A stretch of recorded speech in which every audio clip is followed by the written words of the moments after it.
Yeah, it's my fault. It is April 14th, 2021. This is Atlanta United FC Weekly, a Home Before Dark podcast. Oh, I'm sorry. I didn't see you there.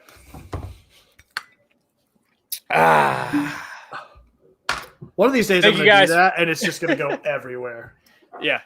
Thank you guys for tuning in on this lovely Wednesday evening. A little rain in the forecast and a little cooling off of this hot weather we've had in Atlanta. I am Tim Herb, and as always, I'm joined by my lovely co-host, Mr. Kevin Bradley. There it is. Lovely indeed. Just leaning into it. And Dan James.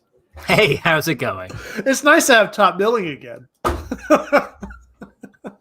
What do you mean? Do I normally introduce Dan first? That one time you did, and I was furious. We'll never hear the end of it. Sounds par for the course from Kevin. Get butthurt about nothing. Get absolutely butthurt about nothing. Vamos Toronto, vamos MLS, vamos Philadelphia. Philadelphia too, yeah. Soy de la Philadelphia. Do you speak English? Yes. Much better at English. Whenever he's picking up Nate, whenever Dwight's picking up Nate in the office. Soy muy bueno worker. Anyway, thank you guys for tuning in. If you guys are watching us on YouTube live, thank you. Make sure that you guys hit the subscribe button, notification bell icon, so that you guys know whenever we go live, especially when we're 5 minutes late like tonight, and whenever we're recording on a Wednesday evening during midweek soccer like we have the past 2 weeks, and not on a normal Monday night 8 p.m. time frame. But what do you think guys thinking for next week, Monday? Back to normal schedule next week, right? Since the game's on. Score predictions already? No.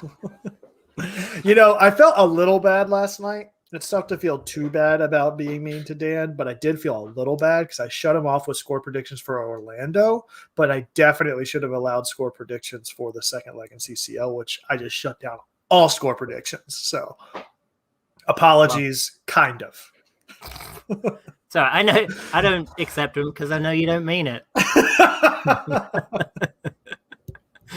I'm kind of sorry, Dan. I'm kind of sorry. Kind of sorry, yeah. Awesome. Yeah. It's been a lot of goals. Not Atlanta United related in CONCACAF Champions League the past 2 days, but hey, Atlanta United has scored enough goals, okay? That's all that matters. Right now. They've scored enough. They've done what they needed to do. Like, are the local soccer forums, is Alpharetta Dad going after Cruz Azul for running up the score on Arcahai last night? They should. Where's all the outrage? I don't know. I haven't been on Twitter much today or looking at Cruz Azul Twitter accounts, but I would imagine that people probably are literally a little upset by them running up the score against Arcahai's a Haitian team, right? They are. Yeah. Which I don't think I can't remember watching a Haitian team play in CCL in the past couple of years, but maybe I just haven't been paying enough attention early on or to non-Atlanta United related games, but yeah, I mean, I was kind of impressed the first leg where they drew Cruz Azul 0-0, but then I heard it was basically Cruz Azul's reserve team. But you've got to give Archie credit for standing up there and still put in the Cruz Azul, because I mean the young kids playing Cruz Azul are still probably making a lot more than they are. So I give them all the credit in the world, and it had to take a Cruz Azul at home. With their first team to run up a score like that. Yeah, the same way that Portland just absolutely showed out last night.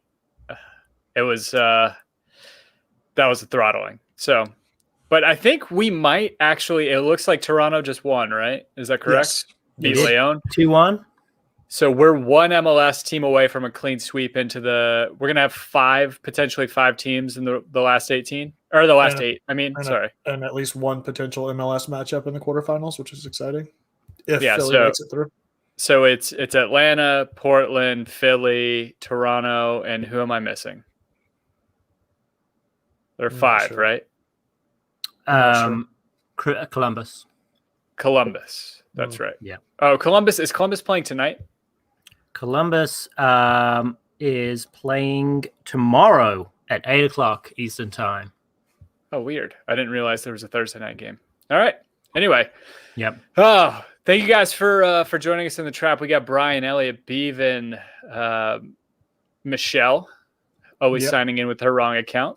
Richard Gordon, Brittany S, Dirty Bird person. Yeah. I love that Dirty Bird person has the King of the Hill. Also, trap game for Orlando. No. Trap game for Home Before Dark.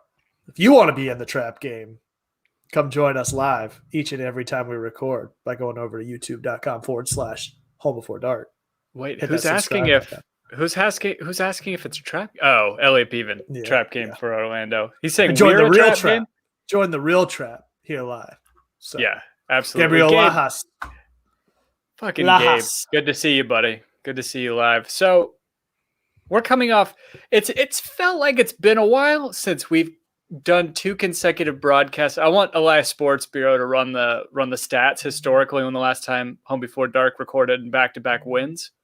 Recorded back-to-back weeks. People thought this show was dead, you know. People thought this was never happening again. So all God aboard. forbid. Life, the same people who thought that none of the 3 of us were rooting for P.D. Martinez to be good last year, and I think it's probably been just as long since we've done back-to-back shows after wins as it's been since Alajuelense has had back-to-back losses. It's been a long time. Yeah. What did Jason Longshore tweeted something to that effect? I couldn't tell if he meant August of 2020 or if August of 2019, but he said that Alajuelense hadn't lost 2 out of 3 since last August. Yeah, it's been a while. Yeah, it's a pretty impressive feat, regardless of what league you're in and regardless of the standing that you have over other teams. That's so let's. I know we're going to talk specifics about the game, but off the jump, I think something needs to be talked about, which was the context in which the game was played, because Alajuelense had 5 starters out going into the matchup. That said, I know it's a win. Atlanta advances, but how much stock do you put into a win against a team that you didn't really see their best and you still kind of struggled against at times? So I feel like there's context in that, but then there's also context of like the rebuild that we had, and we're, it's our second game under our new head coach. No, absolutely. Installing a whole new system. And I want to play the best team that you can play. I always want their best effort against us, but I guess in this case, the team is not just the 11 players on the field, it's the team in general, i.e. the front office, and that's what happens when you don't get all your ducks in a row. Alan Franco couldn't play because he was in protocol and unavailable. So, what you can only play the team that you put out in front of you. Yeah. So, I hate that for Alajuelense, but at the same time, you got to get your papers in order, man. You got to get your house sorted out. So I don't really take anything of that. It's just the situation. All right. Maybe a better way to put this is, do you take last night's game or even the pair of games plus or minus a regular preseason match showing? Like, obviously it's not a regular season game, but it's also not as insignificant as a preseason match against Birmingham, for example. How do you evaluate this in the big scheme of things? Like, is this still preseason run of form? What do you, if you were to rate it out of 100 as far as what you expect to see coming in from the performance over these 2 matches going into the match against Orlando, do you think this team is maybe 75% of what we're going to see? I'm just trying to evaluate and give context to people. And I have my response to it, but, I think a lot of people are going to need to maybe think about that going into this match against Orlando, particularly on the road and a tough stretch out the gate, that this isn't a midseason form Atlanta. And for all the reasons that you mentioned, Dan, internally that the club is dealing with a new manager and new lineup and new roster and new formations and everything else, that compounded by, yes, you just won 2 games. Yes, one of them was on the road with 10 men. All of the things that were positive takeaways from that. But also this second leg at home, you had a significant advantage in that it wasn't a fully strengthened opponent that you were playing, really. Right. Yeah, but I feel like we weren't fully at full strength either. Like Joseph is, I don't know if he's even 50%. He's like a shadow of himself right now. And I get that with reps and everything. He will get better.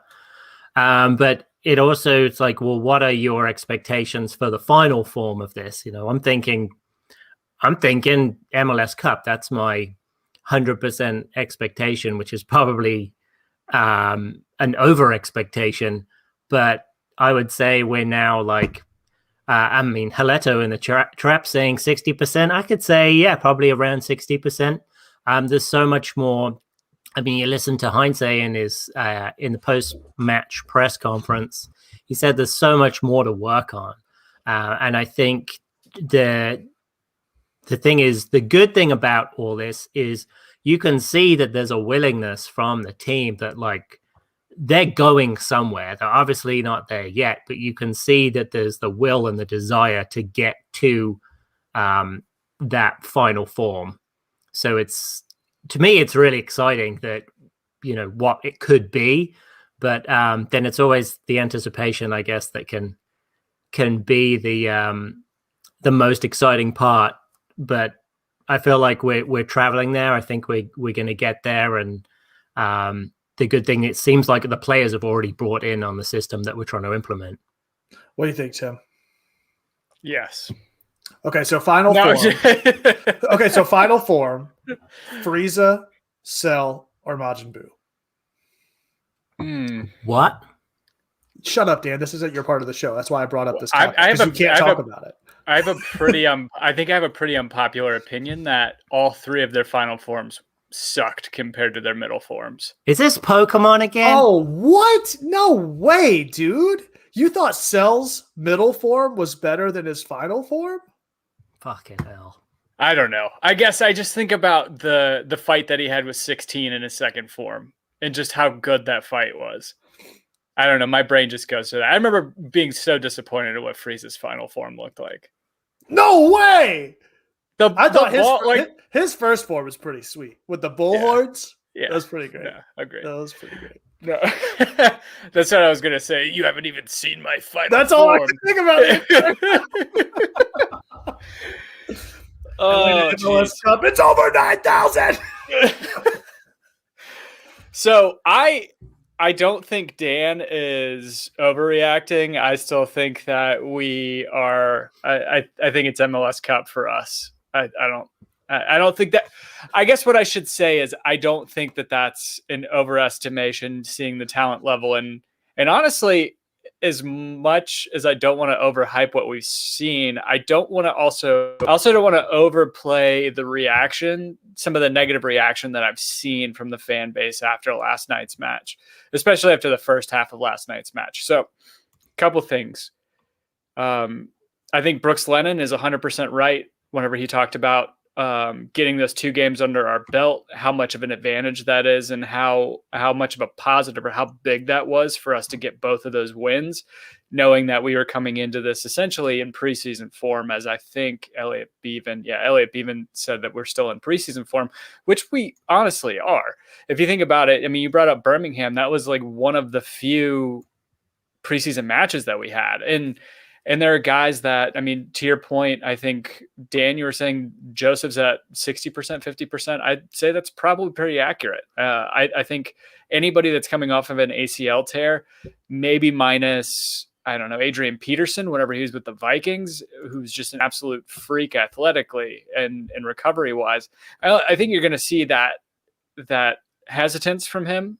You're going to see, I'm not going to say from my personal experience with knee injuries that is anything to do, anything relative to the professional level. But I know even just playing pickup intramurals and playing stuff, like, you get hesitant like to challenge balls, especially like whenever I was bigger, I would play with my body a lot in college. And if you are a physical player and you're coming off of a knee injury, ankle, really any like lower leg or any lower joint injury, I think that hesitance is always going to be there. I think that's natural, and I think he's going to get over it.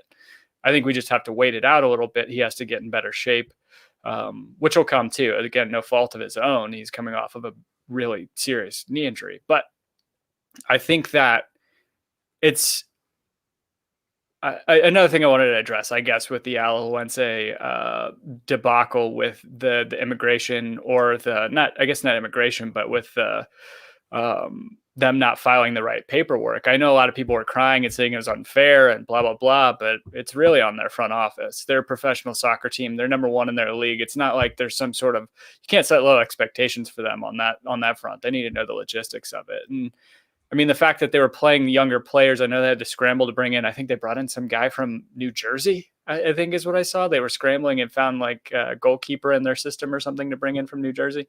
But they're still in like mid-season form. Like those guys that are coming off the bench are still going to be able to play. Like it's not like those guys are just coming off the street for the most part. We weren't playing against 11 guys that were coming off the street.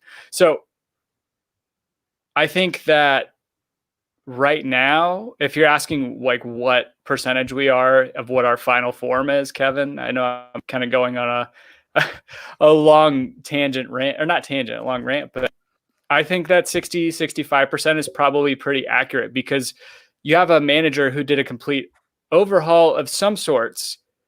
But whenever you look at, Josh Bagriansky brings up the point over and over again that 8 out of the 11 on the field last night are players from last year. If Guzan was playing, it's 9 out of 11. So how much of a quote unquote rebuild is it truly? Right. If your starting personnel is overwhelmingly the same as last year? But I think we should expect to see our form improve, probably to that degree. I think we're only scratching the surface of what we are going to be. And as he finds out the best players for those positions and the rotation and all that, I think it's sky's the limit. I push back on the notion, just because it's 8 or 9 of the same guys. The system is a whole lot different, and the coaching style and the methods that Heinz bring is different. It's like the Falcons going from Kyle Shanahan in the Super Bowl to Steve Sarkisian and just bombing the next season. I feel like you can have the same guys, but if you're bringing in a new system and a new way of thinking that is completely different to what Frank de Boer's expectations were, then you're going to run into this. I don't think it's a good enough argument to have just because of the same guys. I feel like the system's so much different. No, for sure. And the same thing could be said about Frank de Boer in his first season coming off of Tata. Mostly the same personnel, right? Just bringing a different system. It is an overhaul. Sorry, Kevin. I will leave that back to you, because you haven't had a chance to. It's fine. I'm talking about the topics that matter with the trap. It's fine. Carry on. It's just Atlanta United DBZ characters is all I care about now. So I was gonna say, so all right. Of the 9 returning, let's just say that.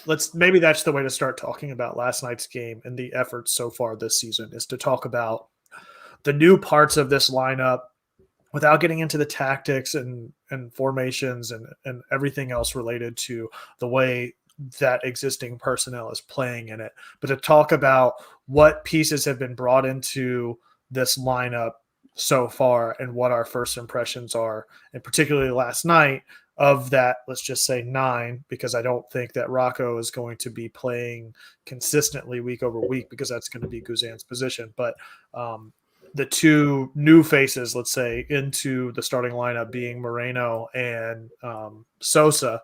What are your first thoughts on those 2 guys and where you see them going? Because, we've seen 2 sides of the coin with Sosa, right? Like the game and the way he was employed, or deployed rather, in the first game was completely different in the game last night, where the first game he was taking the ball up past that midfield line and distributing the ball more forward onto the offensive side of the ball. Last night, we saw a much more defensively minded Sosa as far as where he fell into the lineup. That said, I think one of the things that was really different was the way Moreno fit into the lineup, and particularly the way that right wing and right side of the field looked past midfield line compared to what it was week one against Alajuelense with Mulroney and Lennon. So what are you guys' thoughts on both Moreno and Sosa so far as two key pieces in what this starting lineup was this week and what I'm assuming will be going forward, with the exception of a couple of pieces here and there whenever like Franco gets cleared and may see some rotation for like Dam or something like that? So I think Sosa has fit into this perfectly. I think he played the way he was playing, to me, what I saw he was playing pretty similar roles on both legs. Like he's dropping back in a center back position, but then he's also, he's happy to go forward and help out the attack, which is fantastic. To me, he's kind of like a Frankenstein of Lorenowitz, Nagby, and LGP together. Like he's physical. He's going to be in there defensively, and he's also, he's there to break down attacks in the midfield. I mean, Ibarra wasn't in the lineup last year, was he? Ibarra? Yeah. Last year? No. Yeah, so add him to that list too, because that's another new face that was starting last night too. I mean, Moreno's not really a new face. I mean, we saw him the last, handful of games last year, but again, yeah, I think everyone's like really interested to see what Moreno's going to do, because I mean, he was only in a few games last year. Right. Yeah, I mean, he wasn't really, it was Stephen Glass coaching the team, and for all the good Stephen Glass did, which was a lot of burden on his shoulders, I don't think we really saw what Moreno was really going to be in this team. And so he kind of feels like a new signing.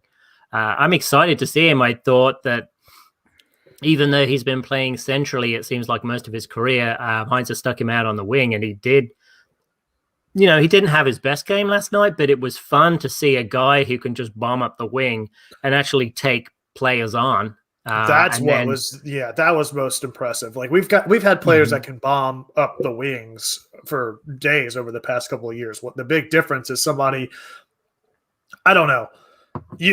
I'm going to do a hot take. I don't even know if it's a hot take, honestly. I think that Moreno may be the most, and again, very small sample size, probably the most comfortable and confident I've seen an Atlanta United player be in one-on-one scenarios with the ball at his feet. I don't think that's too much of a hot take, to be honest with you. Like, I mean, you go through everybody that's been through here. Like, Miggy was great in one-on-ones because of his pace, but if he had to slow down and take a guy on one-on-one, it wasn't really consistently something that you go, holy shit. Versus Moreno last night, I can't count how many times they were having a double and triple team him, and he was still slipping through and splitting defenders right and left. Like, that's something that Atlanta United hasn't really had. Maybe Nagby, but even still, it wasn't something that he was putting on a show every time he was on the field or had the ball at his feet. He was certainly comfortable with the ball at his feet, but somebody that's going to go at a defender one-on-one or sometimes two-on-one and still come out on the better end of it, like, that's something really unique this season, I think, from a personnel standpoint that Moreno brings that Atlanta United hasn't really had consistently. That it's like people are pulling defenders for different reasons. Like now he's literally pulling defenders and getting by them. In one scenarios at a standstill sometimes. Yeah, and I think that you saw how much that opened up his side of the field too to overlaps and just a lot of 1-2 play with the wingers. I don't know. I mean, that's interesting. I didn't think about that with Moreno, but I think the big thing to me is last night, I think people were kind of down on him because of how rusty he was, but the fact that he was still able to get into some of those positions. We made jokes about his skying the ball into the crowd and how the second one he put on frame. So he's already out shooting Pity Martinez by half a season. So it took Pity Martinez 16 games to put one on frame. So, but to you guys' points, I mean, he is unbelievably comfortable taking guys on. He's a playmaker, and I think we talked about that last week after the first leg, where Barco was really our only guy that we saw with his ability to create and his ability to really take guys on down in Costa Rica, and how much that opened it up having Moreno. And the fact that this is, again, like essentially still preseason for us, seeing them like that and just knowing how sharp Barco already is. Barco looks the best he's looked since he's gotten to Atlanta. Like, I think, hands down. Sorry, before we go off Moreno, Kevin Escobar in the trap saying, you think him not being a DP anymore affects him? I don't think it affects him at all. It doesn't affect his salary. As long as we're paying him that cash, he doesn't care.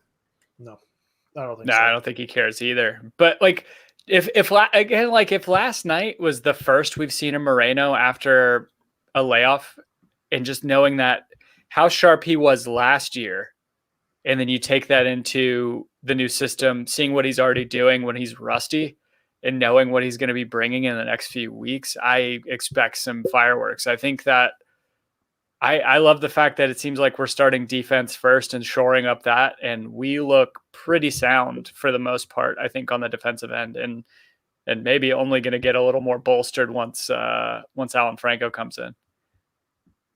Yeah, I still think our left back position is a big hole in that line of defense for Atlanta United. Like, George Bello came out, I felt like some pretty decent in the first half, at least through the first 20 minutes or so, but he's just been so inconsistent the few games in this season that I don't know, man. It's going to be interesting to see what happens on that side of the defense, but everything else, Tim, I agree with you. I think that from that left back over, we're pretty sound, and it's only going to get shored up more whenever Franco gets in. But Bello is still, a little bit of a wild card for me, and I'm hot and cold on him. I haven't settled in. I obviously have a lot of desire to see him do well, and I don't think that you take him out of the lineup, but it is, if you were to line up all let's say three of our defenders, even if you want to say four and bring Franco in, even sight unseen, like,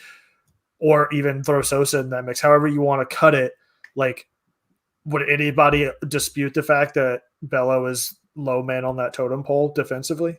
It's not to say that he's a bad player, but again, like, if you're going to have to identify a weakness in the defense, it's going to be Bello, I would think, with the players that are back there. Yeah, I thought they challenged the left quite a bit during the game last night, and I thought Bello he was up to the challenge. He was physical. He was able to push through when he kind of hit like a stamina wall, and I think that I kind of agree with Joe Patrick. We should just treat him like a left wing back and just allow his defensive responsibility to be picked up by probably Robinson, Walks, and Sosa at the back. But as a left back and just in general, you need to be able to come back and defend. But I feel like you can, when Brad Guzan's on the field, you can hear him shouting to Georgie, slide tackle that guy, Georgie. And that might be it. I mean, he might be missing somebody because the other defenders aren't necessarily manning where he is in position and where he's covering. I think that might be what we saw, was that lack of leadership from Guzan back there, kind of manning the ship from the back line. I don't think that Rocco was necessarily up to that task so much. Like, I think he was serviceable, and he obviously came in whenever we needed to and made some huge saves, but I didn't see him necessarily marshaling that back line and calling out where people needed to be and organizing that back line the way that you expect Brad Guzan to, especially as a mentor role for George on that backside. So I think Robinson and Walks, I think what makes that relationship so critical is because they will shout and talk and kind of take on that leadership role from Brad. Because, Rocco is You know, he's so young. I mean, Bello's 19. He's so young too. So it's good to have those two guys. And I think Sosa's a little quieter, but I'm sure as time moves on, he'll start to get a large voice in the defense to central defensive midfield. So I feel like we have like a core group of guys who can bring it in. And I'm just, man, how are you gonna choose between Walks and Franco right now? It just seems, I feel like Walks has just played himself into. But at the same, didn't Franco get the third DP spot? He did. So absolutely. That's how you choose, Dan. That's how you choose. What the fuck are you saying right now? That's how you choose, dude. What are you talking about? No, Kevin, if you're running a team like that, man, smart. You're running into the ground. And Heinze doesn't do that. How do you choose? That makes total sense. You're absolutely right. Yeah. You bring on a DP and then be like, sorry, dude. Kind of hang out. So you're not. What if that doesn't make any sense at all? What do you mean? Why would you bring him in then? Why even bring him in? It's particularly as a DP. If you don't think he's going to get a starting position, you know what Walks was going to be despite 2 games. No, you didn't know what Walks was going to be. Yes, the fuck you did. We brought Walks in as depth piece. Get out of here, man. Oh my god! Just like a Twitter troll. Walks was brought in as a depth piece. Exactly. And we thought that's what he's going to be. But have you been watching the games? Have you seen his performances? They've been really, really good. And what did we just say? Against a depleted team that didn't have 5 of their starters? Oh! In preseason? Come on, man. No. It's not a question. Like, why do you think Heinze didn't scope out and vet who he wanted to have back there? Like he had no say in bringing Franco in, and now he's going to be like, no, sorry, dude, we made a wrong pick because Walks has had a couple of good games in preseason. Like, I'm not saying they're just going to throw Franco in the trash. I'm saying that Walks has built his case to be a really good competitor for Franco. I'm not saying he's not a good competitor, but he's still a depth piece. But you're not even considering the play on the field. You're just saying, oh, you're X and you're Y. So obviously, because Franco's never played a game. Because Franco's never played a game, and you have no idea what you're getting out of him. So you've got to automatically just like, no, sorry, dude, we don't know what you're going to be or who you're going to be. So no. What are you talking? That doesn't make any sense. I mean, here's how you choose players. You go into practice, and whoever plays the best in practice, whoever feels most comfortable, whoever's had the best form, then you choose them. Okay, you don't just choose something because he's making X amount of dollars over Y amount of dollars. I mean, yes, he's a DP, so obviously you're going to give him a shot. But if someone is playing infinitely better than you, then you're going to choose that player over another. Because that's the expectation, is that Walks is playing infinitely better than this guy that we just hired as a DP with a skill set and track record that's been proven, that all of a sudden isn't going to be that player whenever they get here and isn't going to perform. Like, what does that even mean, dude? What are you saying right now? I'm saying that you need competition for spots, and whoever wins the competition is going to play, regardless of the dollar amount you're going to be paying them. And the story is Franco is coming in here, and he's going to be starting over Walks. That's all there is to it, man. Right, pending the competition. No, it's happening, dude. There is not going to be a competition. Tim, what do you think? What if I told you? What if I told you maybe you can get all 3 of them in there? No, you got to pick one. Stop with this fucking logic. I mean, you probably can actually. No, because legitimately, I think everybody's loving this little tete-a-tete you guys have going on. But I do want to inject a little a politician spin on things, because I think historically we've been able to deploy Anton Walks at right back. Brooks Lennon could be substituted to play a right wing for Jurgen Damm, who did not look spectacular last night. Jake Mulroney didn't look spectacular either. And Brooks Lennon can play wing position. And I think that if you have a back 3 essentially as formidable as Franco, Walks, and Miles Robinson, you can kind of get a little more experimental in the back. You can get a little more.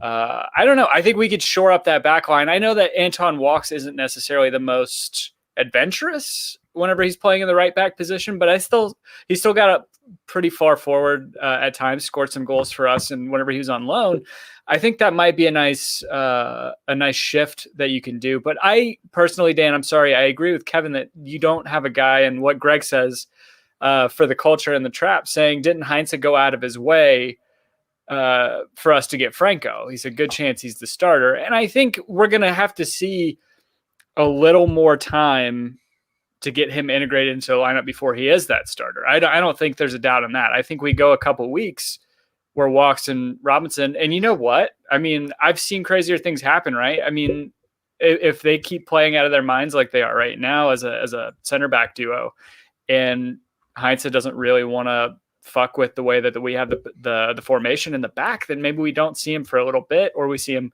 coming in for a spell at the end, like we saw George Campbell. And Stephen Perellis has a great point that technically Gressel was a backup for Tito too. You know, similar situation where Tito was DP and Gressel ended up winning out that spot.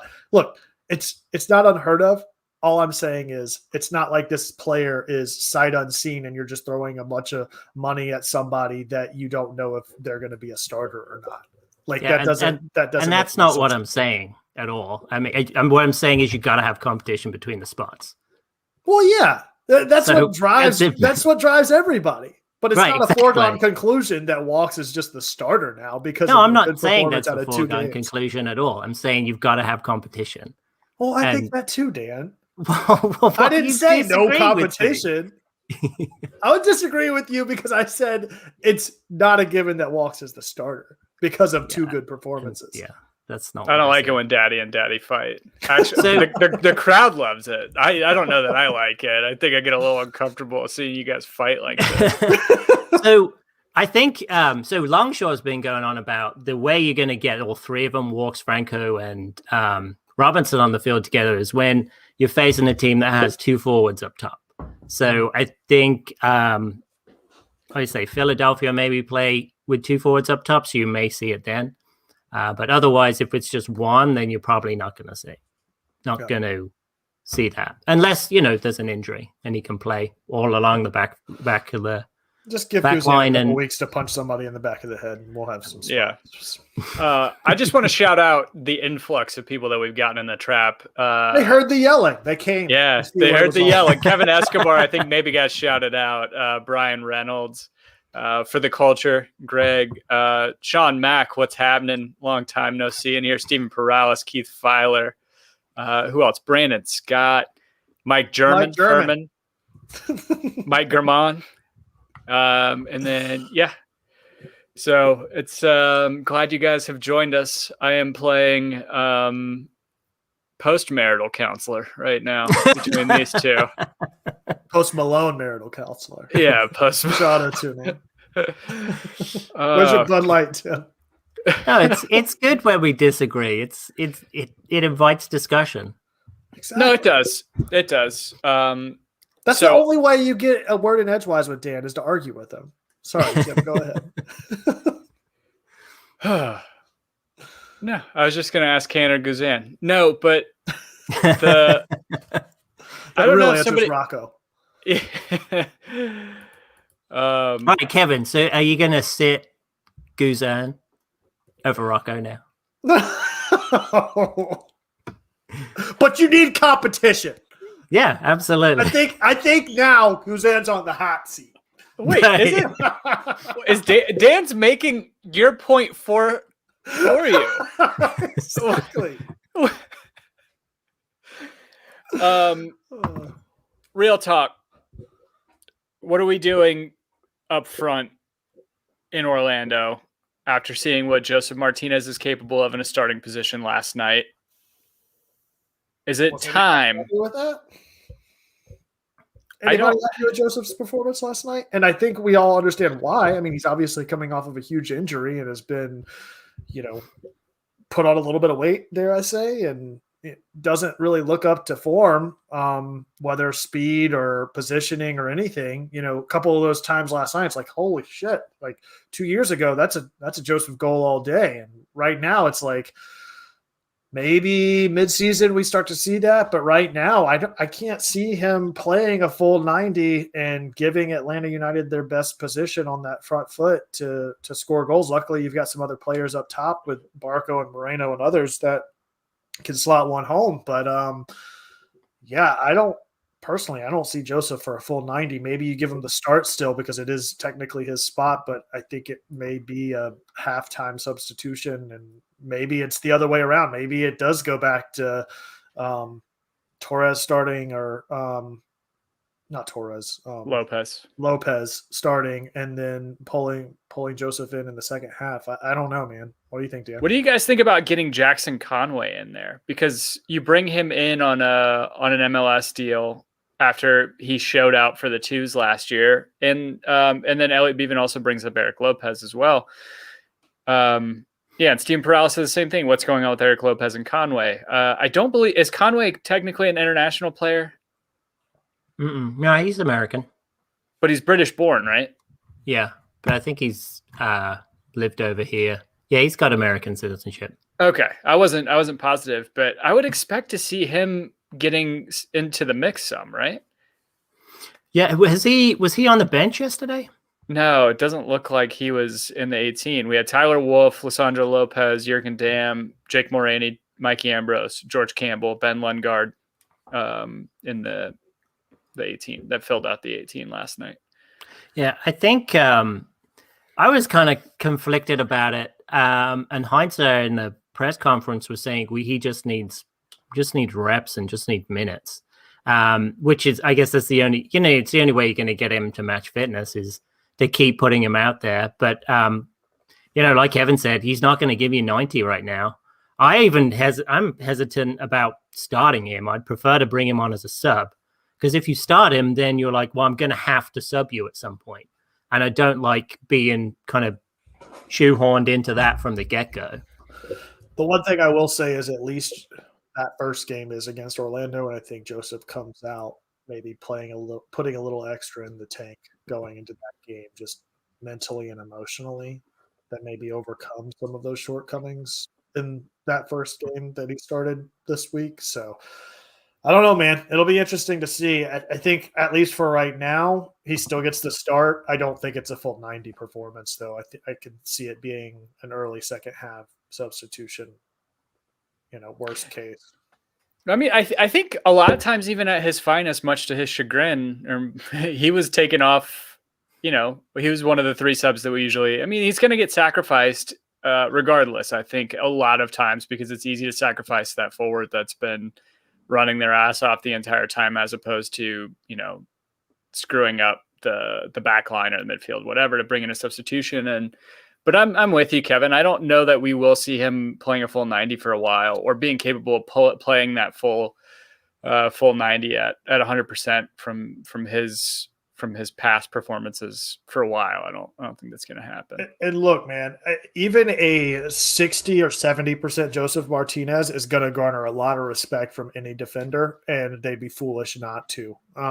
So whenever you've got the weapons, and I'd be much more cautious or worried if Atlanta wasn't built the way it is this year, like it was last year. I don't have as much hesitancy with the fact that it's like Joseph or bust this year as I did last year. And so I think that this team is structured and built on the front foot to overcompensate for a less than 100% Joseph Martinez right now. And even compromise, he's going to pull defenders. And if they're not smart enough to do that, he's still good enough, even at a diminished state, to punish a back line or a goalkeeper in one-on-one scenario.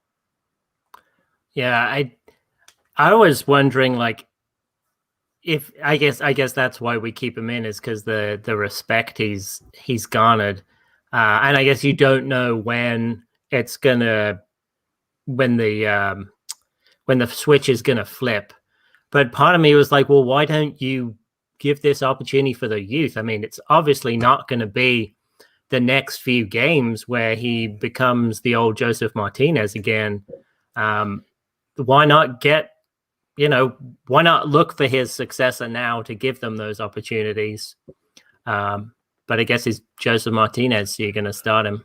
But I think there's time to do both, right? Like, I don't think he's going to play. Whenever I say he's not going to play a full 90, I don't think he's even going to play 70. I mean, last night they pulled him in the 60th minute. It's not like it's going to be they're subbing him off in the 80th minute and somebody's not even getting enough time. And in a lot of ways, and you guys know this as well as I do, that like you can only practice and do so many reps that like the way Joseph gets back to being Joseph is not only to practice, but to play. And like, there's a different mentality and a different mindset and a different approach to the game actually playing than there is just practicing. And I think that's the way you get Joseph back over time, is to not, make an early substitution, make him every game, and he still keeps that spot unless proven otherwise, or Atlanta's just getting buried. But I think that they've got enough weapons to maintain, at least for the time being.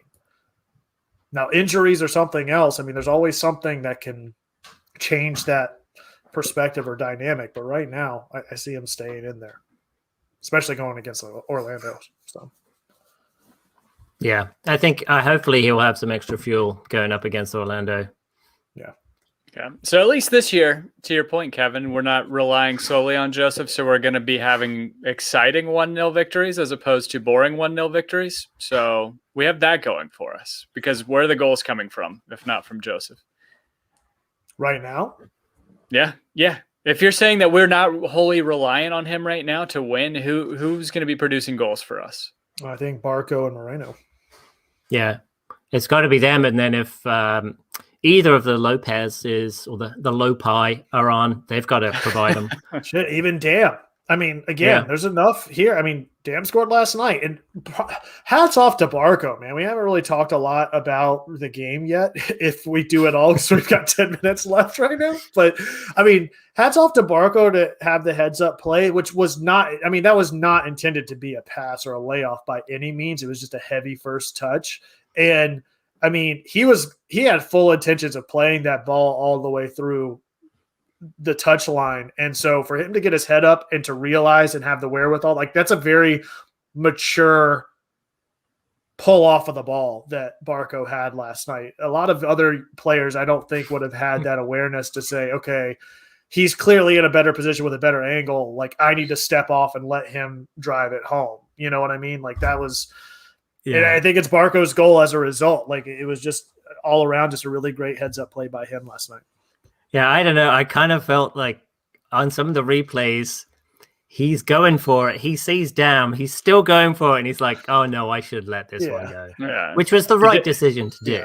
Yeah. So I did want to get to some of the reactions that we got from Twitter last night post-match, because I'd asked people for their irrational reactions and their unpopular reactions from last night. We got Danny Palacios saying lots to learn from in this match. Bella looked like two different players. Bad first half, great second half. Walks and Robinson did great and made Novo's night easy. That's something we haven't talked about either. Is like Novo was barely brought into question last night. I said good possession, but crosses seemed aimless and overhit. Lots of sloppy, ill-timed passing. Barco looked better. Elliot Bevan saying still preseason form for Atlanta United. They still need to work on fitness, but good form or a good performance for the team. Sorry, I need to take a sip of water. Joey Haleto saying Guzan is going to give up more goals. Yep. It's Joseto, Tim. Joseto. Bill Holcomb just says Joseph. That's all he said. So I don't know how to take that. I would imagine. He probably wants to sell him. Yeah. Keaton Thomas, he said it was ugly, but thank God we finally get a goal at the end. We need to finish when crossing in because there's too many times we didn't connect with the guys up front. Good to see Joseph get some minutes as well as Rocco. Hopefully next round we'll regroup and finish a lot more. I think that's something that I think that's going to be big because we're going to be a lot more in form once the next round hits. Gustavo Rodriguez down in Argentina saying, if we play well and lose, I get angry today to enjoy tomorrow. But if this reads like a proverb, which he often writes. But if we play badly and win, I enjoy today to be angry tomorrow. Tomorrow I won't be angry, but I won't enjoy either. This is just starting. Hold on. I still got to solve for X. What was it again? I got to figure out, like, if it's multiplied, do I have to divide to cancel it out to move it over to the other side? Are you foiling? Are you foiling? Like, if I'm multiplying by mad today, I have to divide by mad to cancel it out tomorrow. Is that it? I think that follows the order of operations. Yeah. You always multiply first. But what is X if you're solving for Big Mad? Anyway, Andy Watkins with the most unpopular opinion. The Nolan Batman trilogy is highly overrated. Ledger's Joker is spectacular, but the writing as a whole is lacking. I've always thought that. I think that Dark Knight is the best of the three, hands down.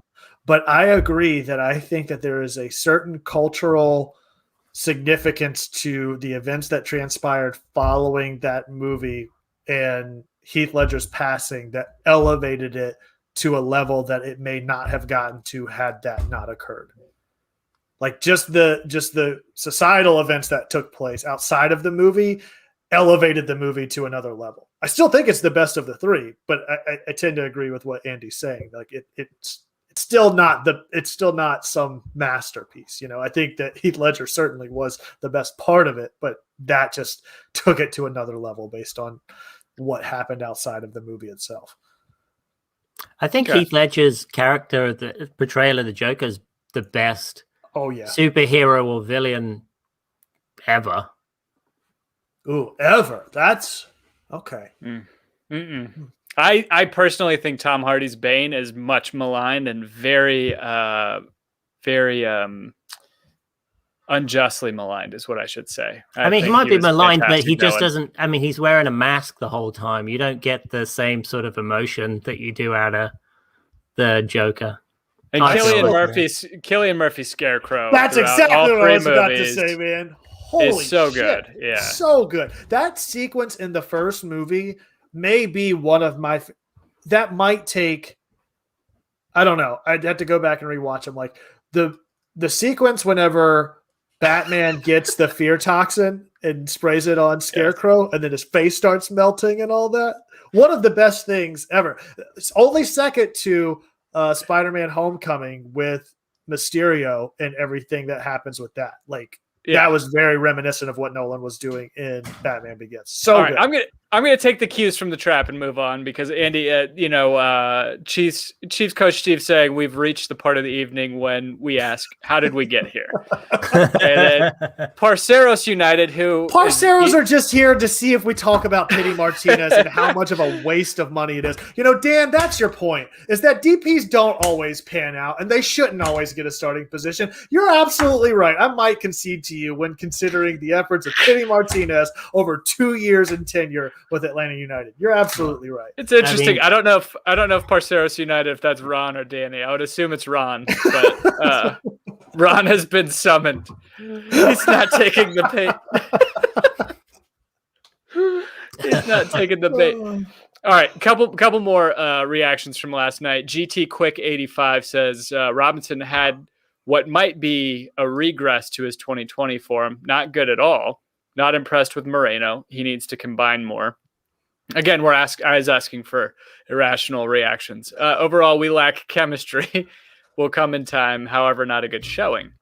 I don't know. Okay, so let's hold on. Let's talk about that chemistry because there were moments last night between link-up play with players that you see hints of that chemistry coming. Like particularly, Tim, I texted you that early play with Bello on the out route with Barco on that left side up top. And Barco lays it off to Bello, knowing that Bello's going to have the one-touch cross into the box. And it's like, it's something that they've clearly been working on, that overlap and working on that play up on the top left side of the field that, again, it's the beginnings of something from a chemistry standpoint that you start to see something. And you saw a lot of the same thing on the right side between Moreno and Lennon as well, where they were consistently working in tandem and having layoffs and crosses and distribution from that right side of the field that is only going to build and strengthen as they play together more. At the same time,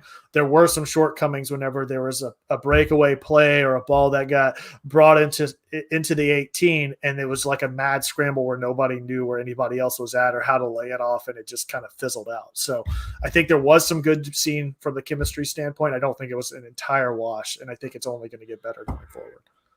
Yeah, it seems like we've got the most chemistry at the back, and then it kind of fades out as we move forward.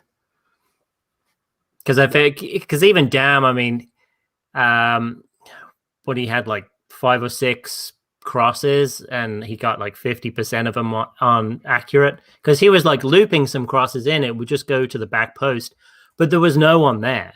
And it seemed like we needed an extra guy into the box, and we could have scored a whole bunch more goals to just get onto the end of passes, to clean up loose balls. Yeah. No, I agree. That stuff will all come in time, I think. Yeah. I think as we get more comfortable, as we get our guys playing together more in real game situations, we're going to see that start to we're going to become a more well-oiled machine. I at least I hope. That's the hope. I don't want to. No, fuck it. I do want to set my expectations high, because why not? Because we're Atlanta United. Yeah, That's exactly. what we do. So your expectations high for the season? Yeah. Yeah. Oh, yeah. I think they're high. Championship or bust. Okay, so this next one is certainly, hopefully Ron is still in the trap, because this one is for him, from Scott Boone at Writer-in-Law. It says, unpopular opinions. Heineman was in the running for man of the match, and Dam showed why he isn't starting with his lack of pressing defensive positioning when out of possession. I could feel Ron clenching his fist at Heineman being in the running for man of the match. I thought he was fine. I thought he's been fine the past 2 games. I don't think that he's end all be all. I think he's pretty decent in front of Sosa along with Ibarra. And then Keith Filer with the last one, just saying passing still needs a lot of timing, still not very crisp. Glad we have 2 matches under our belts to get ready for that purple team. Agreed. Yeah, I mean, Hyman was one of the better rated guys. I mean, I thought he did a lot defensively and offensively. I think he could really thrive under this team. I feel like we're going to see him a lot more. No, I agree. I think, and Ron Ron took the bait. He said, "Don't think he was man of the match, but Heineman has been much better under Heinz." I agree. I think it was 2 things. I think he was being deployed incorrectly under Frank DeBoer, and I think last year, coming off of COVID, I don't think that was played up as much as it should have been, probably, in terms of his performance, because you saw him lacking in stamina throughout a lot of the season last year, I felt like. Elliot even says emo was good last night, and I'm just wondering who he was listening to. Was it like some Hawthorne Heights or top emo bands? Go. Real emo, or are we talking about like our high school screamo type of? Yes. Yeah. Is At the Drive-In considered emo? I think legitimate. They were like the first post-hardcore band, really. One of the first post-hardcore. I guess I shouldn't say that. I'm going to get yelled at because like Quicksand and other bands like that. But like they were one of the first post-hardcore bands. But I think you could probably lump them in with the original like emo movement, which included a lot of hardcore bands. But they're my favorite. They get my vote. They posted like a cryptic new header image today with all of them. Like, I don't know if they're re-releasing something or if they're actually going to put out a new album. Granted, their last album was. I guess don't they have to pay their taxes first? Didn't they have some issues with their taxes or something like that? Tax evasion, or did I make that up? No, I think you made that up. No, Cedric was having his dogs killed and poisoned by Scientology. Okay, that's what it was. It was Scientology, not taxes. It all comes together somehow. Because his wife was in Scientology, and that's what it was. Yeah. Oh my god. Yeah. Yikes. Yeah. Danny Masterson keeps poisoning and killing their dogs and all that. So I have a question for you. That's a good one. All right. So there's been talk about some people have been comparing this to like a Frank DeBoer type team where it was kind of boring to watch. Do you guys agree that it was a boring game to watch at all? No. Full stop. No. Yeah, I thought it was a really beautiful game to watch. I loved watching all the overlaps and the triangles and Santiago Sosa. I mean, when I watched it the first time, I've got my emotions involved in it. So I'm like, come on, Barco, pass the ball, shoot the ball. What are you doing? You know, just getting really irritated with it. But then when I watch it back the second time, I'm like, oh, this is actually really fluid and pleasant to watch. I thought it was even for a 1-0 win, I thought it was a really entertaining game.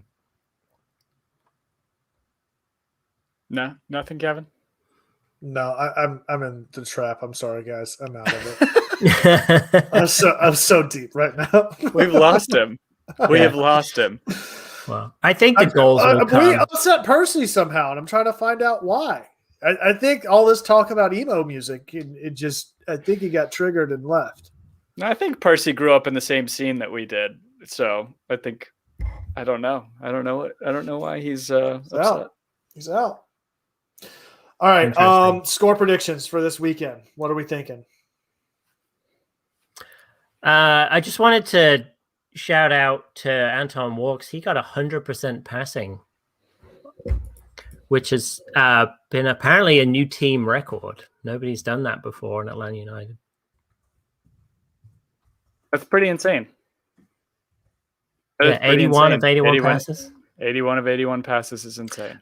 Oh, the other thing is Joseph was captain in Brad's absence. Yeah. And then after he went off, he gave it straight to Miles Robinson. So I thought that was interesting. It's great for Miles's development when he gets sold for 30 million to Europe. I don't think that's going to happen for some reason. No, I don't either. Yeah, so Orlando, right? Man. I'm going with a 2-1 loss. Wow. What about you, Tim? 2-0. I think we continue our clean streak, or clean sheet streak. And I agree. Percy said Joseph with the fresh cut took off he's going to feel 10 pounds lighter without the sumo ponytail. Yeah. I'm not a big fan of the top knot. How dare you? Kevin's always saying that because he used to do the top knot in high school for soccer games. So. That's when I had hair. Boy, what a time to be alive. That was whenever it was all emo music and hair. What a time. Wait, what is YouTube FMV? Is that Fuse? Is that Fuse music videos? Oh, maybe. Remember Fuse? Oh yeah, Fuse? I used to watch Fuse all the time. Fuck yes, Fuse and MTV too. So Saturday night, Fuse used to play something comparable to Headbangers Ball right before MTV2 put Headbangers Ball on. I would watch Fuse for an hour, and then I'd watch Headbangers Ball with Jamie Josta till I fell asleep at like 1:30 whenever it was still going on. It's a good time. It was Fuse, MTV2, and then Robot Chicken. Or not Robot Chicken, but Adult Swim. Once Robot Chicken was on. But yeah, that was the lineup and rotation of them at night. So I think it's going to be a draw. I think it's 1-1. Oh wait, we need to write this down. Somebody write this down. Kevin, where's your note cards? I got it. What do you want me to write down? Score predictions. Oh, okay. Hold on. What do you just want me to do? All right, so Orlando. I think Moreno and Ibarra get a goal. I think Moreno and Ibarra score and we get 2-0. 2-0 we win. I'm not saying Ibarra? Yeah. Wow, that's a prediction right there. Dan, oh yeah, it's a stupid prediction. 2-1, right? Yeah, I said 2-1 loss. I hope I'm wrong. I mean, they don't have DK. They don't have DK, and no, DK's thank God. Yeah, I'm saying 1-1. I think Barco scores. I think we're going to see what what's his name, Pato, to see what he's got left in the tank. I'm not I mean, they're giving him a whole bunch. They're pumping him up pretty well in Orlando. I just tried to listen to one of their podcasts before. Did Dan just confirm that they're pumping him up full of steroids? Are they giving him the cream or the clear? Whoa. Probably both. Yeah. Why not? I mean, he's 31, so he's kind of might as well. Yeah. Well, but it's going to be interesting. I mean, they finished their season in a mental meltdown. So, but they're a good team. They're a strong team. It seems like a lot of the professional journalists out there are putting Orlando above Atlanta in their power rankings. So whatever credence that you give that.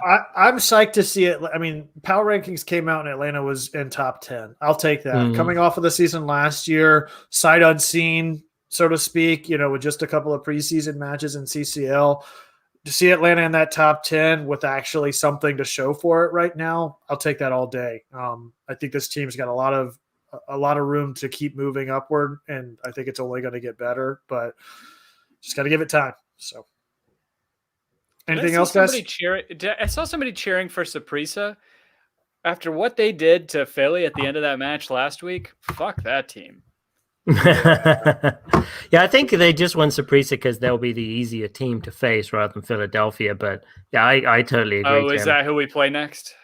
We either play Philly or Saprissa. So right now it's halftime and it's 0-0. Did you run through all the score predictions in the trap? No, not yet. Brittany has 2-1 Atlanta United. Chiefs coach Steve, 169. Good guys 7. A lot of bands in here. Stephen Perales 1-0 Atlanta. Elliot Beaven Atlanta 1-0. Michelle 1-1. Keith Filer 1-1. Richard Gordon 2-1 Atlanta.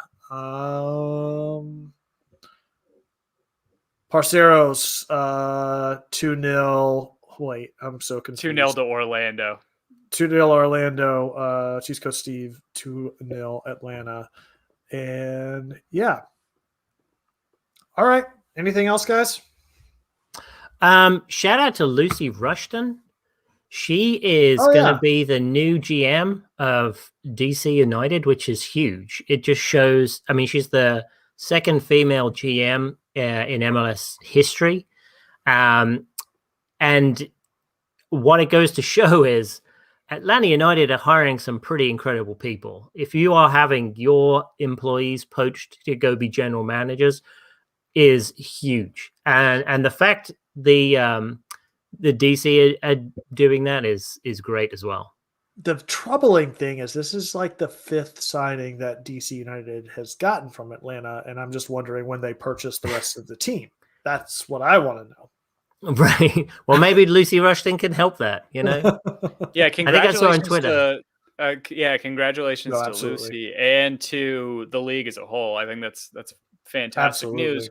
It's fantastic news for everybody but Atlanta United. And it's one of those bittersweet things where you have to just celebrate for the person and lament afterwards for your team, because I have a feeling the amount of work that she did behind the scenes for Atlanta United is not going to go unnoticed moving forward. It's going to be a huge hole to fill for us. Yeah. I feel the same way about Dan most of the time. But what I think it does is, I mean, it just shows you that, if you work for Atlanta United, there are greater things that you can go to. You can become a general manager. You can manage a national team. I will not say the same for this podcast. So that's well. This is kind of the end of the road, buddy. This is what you got. Yeah. Fine. All right. Thank you all so much for tuning in with us. If you want to tune in with us live each and every episode, you can find us at youtube.com/Home Before Dark. Find us wherever you get your podcasts at Home Before Dark. You can find us all online, whether it's Twitter or Instagram, mostly Instagram these days. Twitter is just for the show account. Tim, where can they find you at? You can find me at Tim Herb. Dan, what about you? You can find me at DNJMS. Find me at The Architect. That's at _ARC1 TECT. Collectively at Home Before Dark. That's before spelled B and the number 4. Be sure to leave a rating or a review to hear it read aloud on the show. We actually have not been checking those We don't have any new ones. Shock. Okay.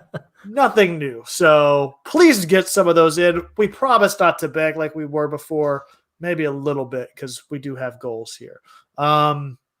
So yeah, be sure to like and subscribe however you found us. If you did subscribe on YouTube, hit that little bell icon to get a notification whenever we go live and join these lovely people that we have here in the trap with us each and every week.